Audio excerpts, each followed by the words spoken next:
Everyone welcome back to our new videos. तो आज हम लोग बात करने वाला है कि रिप्रोडक्शन इन ऑर्गेनिज्म। बिना किसी लक्चोरी का हम लोग करेंगे पढ़ाई, बस पढ़ाई about different type of organism करेंगे एंड देन रिप्रोडक्टिव प्रोसेस के बारे में, type of reproduction, step of reproduction, ये सब हम लोग पढ़ेंगे इस चैप्टर में। पहला चैप्टर है 12th क्लास का, ठीक है। तो इसको हम लोग देखते हैं, चलो इजीली करेंगे इसको करेंगे। ये हम इसलिए बनाए हैं ताकि एक बार चैप्टर पढ़ने, बुक तो तुमको पढ़ना ही है, बुक पढ़ने से पहले इसको एक बार कोई भी इंसान पढ़ लेगा, इस वीडियो को एक बार देख लेगा तो डेफिनेटली उसको बुक समझ में आ जाएगा, पूरा एनसीईआरटी समझ में आएगा, गारंटेड। ठीक है। तो लाइफ स्पैन क्या होता है? Life the period of birth to the natural death of an organism, मतलब कि जब वो पैदा हुआ, उसके बाद जब उसका नेचुरल डेथ हो गया, मान लो आज पैदा हुआ, कल उसका नेचुरल डेथ हो गया, तो वही उसका पीरियड को हम लोग बोलते हैं उसको लाइफ स्पैन। ठीक है। उसके बाद हम लोग आते हैं रिलेटेड विद साइज। तो हम लोग देखते हैं क्रो का होता है 15 साल, और पैरोट का हम लोग देखते हैं होता है 140 साल। मतलब साइज पे डिपेंड नहीं करता है कौन कितना बड़ा है छोटा है, सबका लाइफ स्पैन अलग अलग होता है। ठीक है, यही बोलना चाह रहा है ये। उसके बाद है रिप्रोडक्शन मतलब एक बायोलॉजिकल प्रोसेस होता है जिसमें कि कोई ऑर्गेनिज्म है वो ऑफस्प्रिंग प्रोड्यूस करता है, similar to that ensuring the continuity of species का कंटिन्यूटी को, मतलब कि कंटिन्यूटी। मान लो कोई स्पेसीज है, अगर वो रिप्रोडक्शन ना करे तो क्या होगा कि वो स्पेसीज धीरे धीरे एक्सटिंक्ट होता जाएगा। ठीक है, मान लो 4 गो क्रो है इस दुनिया में, 4 गो है, अब वो रिप्रोड्यूस नहीं किया, ठीक, तो क्या हो गया, वो जिंदगी भर 4 रह जाएगा। अब वो 15 साल जैसे ही हो जाएगा उसका क्रो का, तो फिर वो चारों क्रो मर जाएगा, तो भाई वो जो स्पेसीज रहेगा तो वो एक्सटिंक्ट हो गया। तो अपना कंटिन्यूटी को बढ़ाने के लिए रिप्रोडक्शन जरूरी है, ये क्वेश्चन पूछता है। चलो नेक्स्ट, इसको हम बाद में देखेंगे। एसेक्सुअल रिप्रोडक्शन, ए मतलब अकेला सेक्सुअल रिप्रोडक्शन, अकेले से सेक्सुअल रिप्रोडक्शन करता है, उसको हम लोग बोलते हैं asexual reproduction. Single individual produce offspring, एक सिंगल इंडिविजुअल रहता है जो कि ऑफस्प्रिंग प्रोड्यूस करता है। ऑफस्प्रिंग आर मार्फोलॉजिकली और जेनेटिकली आइडेंटिकल, मतलब मार्फोलॉजिकली बाहरी और अंदर का कैरेक्टर से वो आइडेंटिकल रहता है। मान लो कि कोई क्लोन है, क्या है, क्लोन है, मतलब सेम टू सेम डिट्टो वैसे ही दिखने लगेगा, वैसे ही उसका कैरेक्टर होगा, ऐसे ही चलेगा ढलेगा, वैसे ही उसका ग्रोथ होगा, सब कुछ सेम। ठीक है। कॉमन मोड्स पे आते हैं हम लोग, बाइनरी फ्यूजन देखते हैं। ठीक है, बाइनरी फ्यूजन किस में देखते हैं? अमीबा में देखते हैं। बडिंग देखते हैं हम लोग किसमें? ईस्ट और हाइड्रा में बडिंग देखते हैं। जू स्पोर देखते हैं हम लोग किसमें? क्लाइमाइडोमोनस में देखते हैं। कॉन्डेल किसमें देखते हैं? पेनिसिलियम में देखते हैं। और गेम्यूल्स किसमें देखते हैं हम लोग? स्पॉन्ज में देखते हैं। गेम्यूल्स किसमें देखते हैं हम लोग? स्पॉन्ज में देखते हैं। चलो ये समझ में आ गया। अब साथ में हम लोग इसको वेजिटेटिव प्रोपोर्शन खत्म कर लेते हैं, फिर आपको दिखाते हैं। ठीक, तो वेजिटेटिव प्रोपोर्शन, प्लांट में वेजिटेटिव प्रोपोर्शन होता है भाई, प्लांट को भी तो जरूरत होता है। एक चीज को हम लोग क्या बोलते हैं, अगर देखो, vegetative proportion are called vegetative proportion, मतलब यूनिट्स, उसका यूनिट क्या हो गया? प्रोपोग्यूल्स। पोटैटो का आई से करता है, राइजोम जो होता है, राइजोम का कौन है? जिंजर और बनाना राइजोम से करता है। बनाना का कभी सीड देखा हो? नहीं देखा हो ना, तो उसी तरह से करता है राइजोम से। ठीक है। वेज होता है लीफी बर्ड्स, ब्रायोफिलम, ये सब ऑफसेट, वाटर हाइसियंथ, ये सब। टेरर ऑफ बंगाल, ये बहुत खतरनाक है जी। टेरर ऑफ बंगाल ये क्या करता है कि मतलब टेरर ऑफ बंगाल में ये बहुत सारा फैल गया है इस तरीके से, ये आता है ऐसे ऐसे ऐसे, इसमें जड़ रहता है। ठीक है, ये फैल गया पूरा बंगाल, टेरर ऑफ बंगाल में। अब क्या करता है कि इससे ना क्या होता है कि ये इसके कारण ऑक्सीजन का कमी हो जाता है। किसको? सबसे महत्वपूर्ण बात है कि सन का लाइट नहीं आता है। ठीक है, सन का लाइट नहीं आता है, ऑक्सीजन कम हो जाता है, वाटर का जो ऑक्सीजन लेवल होता है O2 लेवल, वो कम हो जाता है, जिसके कारण जो फिश होता है उसको सांस लेने में दिक्कत होने लगता है और धीरे धीरे वो मर जाता है। ठीक, चलो देखते हैं इसका अमीबा। अमीबा तो ये हो गया अमीबा। मेरा अमीबा देखो, इसका न्यूक्लियस पे ध्यान देना। ये क्या हो गया? यहाँ डिवाइड हो गया nucleus, division of nucleus, cytoplasm का फिर न्यूक्लियस यहाँ डिवाइड हो गया, तो ये 2 गो बन गया, ये बाइनरी फ्यूजन हो गया। अब क्या आता है? बडिंग देखते हैं हम लोग ईस्ट और हाइड्रा में। ठीक है, ये देखो हाइड्रा इधर बना हुआ। ठीक, ईस्ट में और हाइड्रा में देखते हैं हम लोग बडिंग। तो देखो इसमें क्या है, एक बर्ड आया, फिर ये बर्ड नीचे चल जाएगा, फिर इससे एक नया ईस्ट बन जाएगा इस तरह से।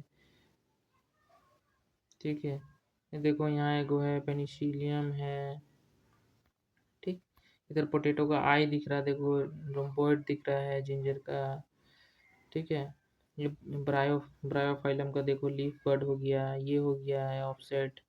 ठीक है, टेरर ऑफ बंगाल। ठीक, हो गया। अब चलते हैं। ये देखो धीरे धीरे, इसको ज़्यादा इसमें ध्यान नहीं देना है, इसमें ध्यान देना रहेगा हम बोल देते हैं।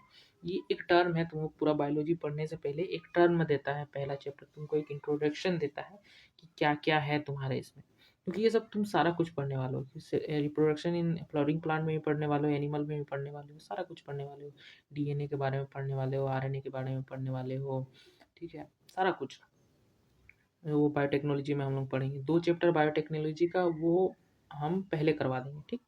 उसके बाद ही पहले हम लोग ये जो है sexual reproduction in flowering plant फिर ह्यूमंस में कर देंगे, ठीक है। उसके बाद बायोटेक पढ़ा देंगे। ये रहेगा सेशन। पहले ये 2 चीज़ हम लोग कंप्लीट कर देंगे, फिर 2 बायोटेक की पढ़ा देंगे, क्योंकि उससे क्वेश्चन आता है तो वो पढ़ा देंगे, ठीक। बायोटेक्नोलॉजी पढ़ा देंगे, ठीक। उसके बाद नेक्स्ट देखा जाएगा। चलो सेक्सुअल रिप्रोडक्शन पढ़ते हैं। इन्वॉल्व्स ऑफ फॉर्मेशन, फॉर्मेशन अंग्रेजी फॉर्मेशन, बनाना, फ्यूजन मिलाना, ठीक। इलोबरेट थोड़ा लंबा, कॉम्प्लेक्स होता है, स्लो होता है। मतलब क्या है सेक्सुअल रिप्रोडक्शन, जाना माना जाए तो गेमिट्स का फॉर्मेशन, उसका मिलना, उसका डेवलपमेंट होता है। ये थोड़ा कॉम्प्लेक्स प्रोसेस होता है, स्लो प्रोसेस होता है, इसको हम लोग सेक्सुअल रिप्रोडक्शन बोलते हैं। ज्यूलाइन फेज या vegetative phase, period of growth before reaching reproductive maturity. जब तक हम लोग का रिप्रोडक्टिव मेच्योरिटी मतलब सेक्सुअल रिप्रोडक्टिव कैरेक्टर जो हम लोग का आ जाएगा, सेकेंडरी सेक्सुअल कैरेक्टर जिसको हम लोग बोलेंगे, जब वो आने लगेगा तो उसको हम लोग बोलते हैं। जनरली ये 12 साल हम लोग मान लेते हैं, 12 साल के अंदर में ही ना शुरू हो जाता है, उस टाइम हम लोग का जूनाइल फेज खत्म हो जाता है। रिप्रोडक्टिव फेज प्लांट में बात करें तो जब उसमें फ्लावरिंग आने रहता है तो हम लोग बोलते हैं कि वो अभी रिप्रोडक्टिव फेज में है, ठीक।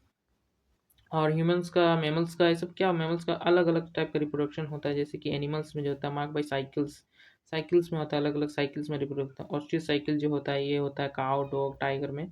मेंस्ट्रुअल साइकिल जो होता है प्रिमिटिव होता है, प्रीमिट्स जो होता है इन प्रीमिट्स जैसे मंकी एप्स ह्यूमन, ठीक है, मेंस्ट्रुअल साइकिल रहता है। सेंसेशनल फेज हम लोग किसको बोलेंगे, जब भाई हम लोग का रिप्रोडक्टिव फेज खत्म हो जाएगा तो उसको हम लोग सेंसेशनल फेज बोलेंगे। सीधा सीधा बात है और कोई बात नहीं है। सेक्सुअलिटी इन ऑर्गेनिज्म, ठीक है, तो सॉरी सेक्सुअलिटी इन ऑर्गेनिज्म, तो ऑर्गेनिज्म में क्या होता है, क्या सेक्सुअलिटी है उसका, बाइसेक्सुअल है कि यूनिसेक्सुअल है, अभी तो भाई समझ रहे हैं इंसानों में भी है, ठीक है। तो देखो बाइसेक्सुअल, बाइसेक्सुअल यानी कि मोनोसियस और होमोथेलिक, ये तीनों चीज़ एक ही है। यूनिसेक्सुअल, डायोसियस और हेटेरोथेलिक, ये सब वर्ड जो रहता है वो तुमको परेशान करने के लिए, कहीं तुमको पूछेगा नहीं कि वो बाइसेक्सुअल है। कोई कुछ क्वेश्चन पूछ देगा कि होमोथेलिक का एग्जांपल बताओ, या फिर हेटेरोथेलिक का एग्जाम, डायोसियस का बताओ, फिर दोनों एग्जांपल दे देगा। ऐसे नीट में बहुत क्वेश्चन पूछता, नीट में कभी कभी क्वेश्चन पूछता है ऐसे कि दे देगा कि अर्थवर्म, स्पॉन्ज, ठीक है, स्वीट पोटैटो और papaya, which of the following is not a homothallic, ऐसे पूछ देगा कि नॉट अ होमोथेलिक, क्या देना, पपाया, पपाया क्या है, हेटेरोथेलिक। ऐसे नीट में पूछता है क्वेश्चन, ठीक है, इस तरह से।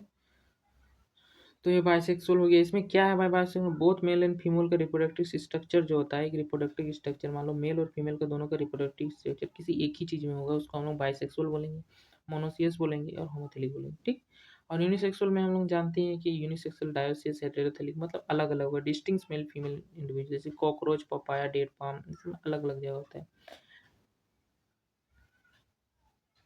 स्टेमेन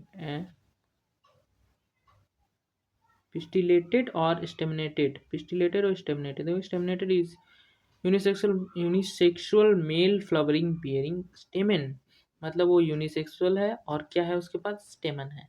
तो स्टेमन से भैया क्या जाता है, एंथर, ठीक। और यूनिसेक्स से फीमेल है जो कि क्या था, पिस्टिल, पिस्टिल ऐसे नहीं जाता फ्लावर में, वो हम लोग पढ़ेंगे, 10th क्लास में पढ़ाया गया था ये, ठीक। वो हम लोग आगे पढ़ेंगे बढ़िया से इसका, ठीक। चलो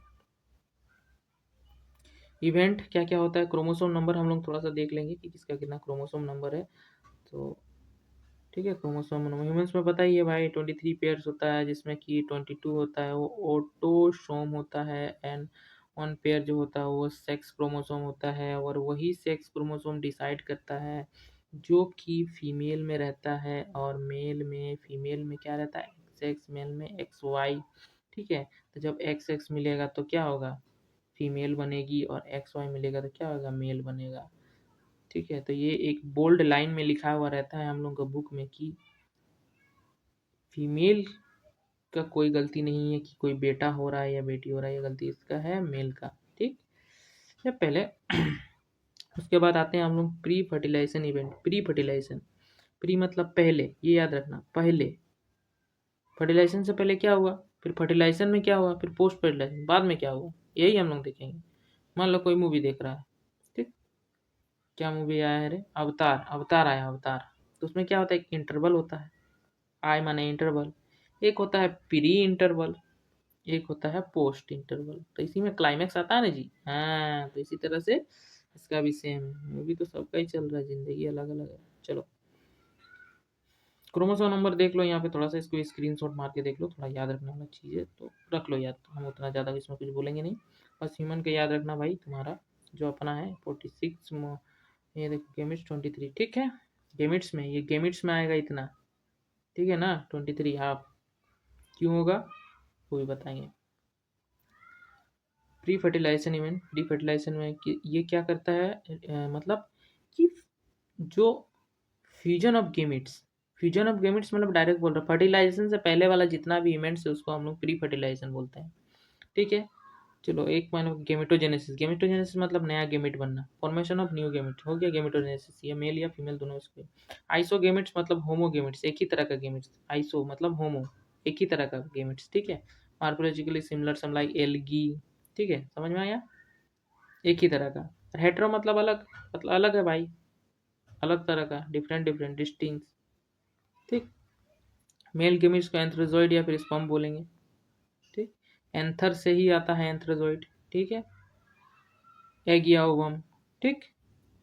उसके बाद आता है गेमिट ट्रांसफर। अब गेमिट जो रहेगा उसको ट्रांसफर तो करना पड़ेगा ना, फिजिकली ट्रांसफर, जैसे कि ह्यूमंस में होता है कि जो मेल रहता है उसको गेमिट्स को फिजिकली ट्रांसफर करता है, ठीक है, उसी के बाद ही तो जाएगा ना अंदर, ठीक है। गेमिट्स जो रहता है, मेल का स्पर्म जाएगा, फिर वो जाके फिलिपियन ट्यूब में जाके वो फर्टिलाइज करेगा, इस तरह से फिलिपियन ट्यूब में जाएगा, ऐसे सर्विक्स में इधर से होके जाएगा, फिलिपियन ट्यूब में जाएगा, फिलिपियन ट्यूब में वो फर्टिलाइज करेगा, ये सब पढ़ेंगे हम लोग आगे, ठीक है। In most organism, in most the male gametes in motile, मतलब मेल गेमिट्स जो मोटाइल रहता है भाई, मतलब जो लड़का रहता है वही दौड़ के जाता है, खत्म कहानी। चलो इन सीड पोलन ग्रेन्स, ये सब पढ़ेंगे पढ़ेंगे इसको पढ़ेंगे, पहले इसको जान लो, पहले सिस्टम जान लो, फिर सिस्टम के बारे में पढ़ेंगे, ठीक। The vital process resulting in the fusion of male, fusion of gametes to the form है डिप्लॉइड जाएगा, ठीक है। फर्टिलाइजेशन नहीं होता है, fusion on male and female gamete का फ्यूजन को हम लोग फर्टिलाइजेशन बोलते हैं। ये दो तरह का होता है, ये देखो ये क्वेश्चन पूछता है कभी कभी, difference between external and internal fertilisation. तो तुम्हें क्या करना, सपाटा लेना है भाई, एकदम कॉपी को सपाटे लेना है, अपना आंसर शीट को एग्जाम में यहाँ लिखना है एक्सटर्नल फर्टिलाइजेशन, यहाँ लिखना है इंटरनल फर्टिलाइजेशन, ऐसे लाइन खींच देना, एक नंबर पे लिख देना है इनसाइड बॉडी, या sorry sorry sorry sorry sorry sorry गलती हो गया, आउटसाइड बॉडी, इनसाइड बॉडी, ठीक है। और फिर यूजली इन वाटर, और ये usually in inside female. Example लिख दो, एग्जाम्पल लिख दो, 3 नंबर का क्वेश्चन भर गया तुमको फुल मार्क्स बिना कोई स्पेलिंग मिस्टेक किए, तथास्तु, ठीक है, खत्म भाई। अब आते हैं पोस्ट फर्टिलाइजेशन इवेंट्स में। पोस्ट फर्टिलाइजेशन इवेंट्स में क्या होता है, events in sexual reproduction that occurs after the formation of zygote. जब जाइगोट बन गया, मतलब जब दो गेमिट्स मिल गया, मेल और फीमेल गेमिट मिल गया, तो उसको हम लोग क्या बोलेंगे, एंड प्रोडक्ट को बोलते हैं जाइगोट। अब जाइगोट जब बन गया तो उसके बाद क्या होगा, जाइगोट देखो यहाँ, जाइगोट क्या होता है, what is zygote, zygote is a vital letter insert the continuity generation, मतलब एक वाइटल लिंक होता है भैया, जो कि स्पेसिस का कंटिन्यूटी को मेंटेन करता है। और फंगी में क्या करता है, फंगस वालू, फंगस क्या करता है, एक हार्ड कोर बना लेता है भाई, थिक रेसिस्टेंट वाल, कोई अंदर नहीं कोई बाहर नहीं, मार देंगे साला, ठीक। जोक सपाट, वो एक हार्ड कोर बना लेता है वाल, ताकि वो अपना आपको बचा सके, रेसिस्ट कर पाए, ठीक है, वातावरण से। और इम्ब्रियोजेनेसिस देखो, जेनेसिस फिर से आया है ना, जेनेसिस, जेनेसिस इम्ब्रियो का बनना भाई, हो गया इम्ब्रियोजेनेसिस, खत्म कहानी, ठीक है। Cell division, mitosis, cell differentiation, फिर वो सेल डिवीजन होगा, माइटोसिस होगा, एक सेल से दो डॉटर सेल बनेगा, फिर सेल का डिफरेंशिएट होगा, कोई कुछ स्पेशलाइज टिश्यू बनेगा, कोई कान का, नाक का, मुंह का, हार्ट का, ऐसे बनेगा, ठीक। सिनो पोस्ट फर्टिलाइजेशन प्लांट, प्लांट में देखो क्या हो गया, तो प्लांट में जाइगोट जो रहता है वो इम्ब्रियो बन जाता है, ओव्यूल्स जो रहता है वो सीड बन जाता है, ओवरी जो रहता है वो फ्रूट बन जाता है। मतलब जो हम लोग फल खाते हैं, मैंगो, मैंगो, ये आम है, ये आम है ये, ये इसका फल, ये इसका सीड है, तो ये क्या है? सीड। ओव्यूल है, जो हम लोग खाते हैं वो क्या है? ओवरी है, फ्रूट। ठीक है, इसका एम्ब्रियो को बनाता है जाइगोट, और ओवरी वाल जो रहता है, जो ओवरी का जो वाल रहेगा उसी से बनता है इसका प्रोटेक्टिव वाल ऑफ फ्रूट, मतलब छिलका। ठीक, चलो यहाँ खत्म हो गया। देखो इतना इजी, तुरंत खत्म हो गया, ज़्यादा देर हुआ नहीं। ठीक है, तो ऐसे ही मैं वीडियो आपके लिए लाता रहूँगा एकदम फास्ट फॉरवर्ड में। ये क्या होता है ना कि तुम ये वीडियो अगर कभी तुम एग्जाम लिखने जा रहे हो तो भी लिख रहे हो, तो एक जो तुम पढ़े रहोगे। देखो ये किस लिए मैं बना रहा हूँ ऐसे वीडियो, मैं चाहता था तो पूरा एनसीईआरटी तुम्हें लाइन बाय लाइन रिवीजन करा सकता था, लेकिन नहीं, ये वीडियो मैं इसलिए बना रहा हूँ क्योंकि तुम इस वीडियो को देखो फिर एनसीईआरटी बुक पढ़ो तो तुम्हें ईजी लगने लगेगा। ठीक है, तुम्हें ईजी लगने लगेगा, जैसे तुम उसको पढ़ोगे तुम्हें ईजी लगेगा, भाई ख़त्म करो फिर ईजी आएगा। तो उसको पढ़ने के बाद फिर से एक बार देख लोगे, यू गॉट इट। उसके बाद तुम्हें ज़िंदगी में कोई नहीं हरा सकता एनसीईआरटी में। ठीक है, कोई नहीं हरा सकता, क्योंकि ये एनसीईआरटी का निचोड़ ही है कि हम तुमको पढ़ा रहे हैं। एक बार तुम मेरा बात सुनो, इसको पढ़ने के बाद एनसीईआरटी बुक पढ़ो, अगर नहीं समझ में आया तो कमेंट में गालियाँ दो भाई, एकदम गारंटी बता रहा हूँ कि इसको पढ़ने के बाद तुमको एनसीईआरटी समझ में आएगा ही। ठीक है, ऐसे वीडियो और लाता रहूँगा। Thank you so much for watching, thank you, love you, bye bye. Next video मिलते हैं, ओके।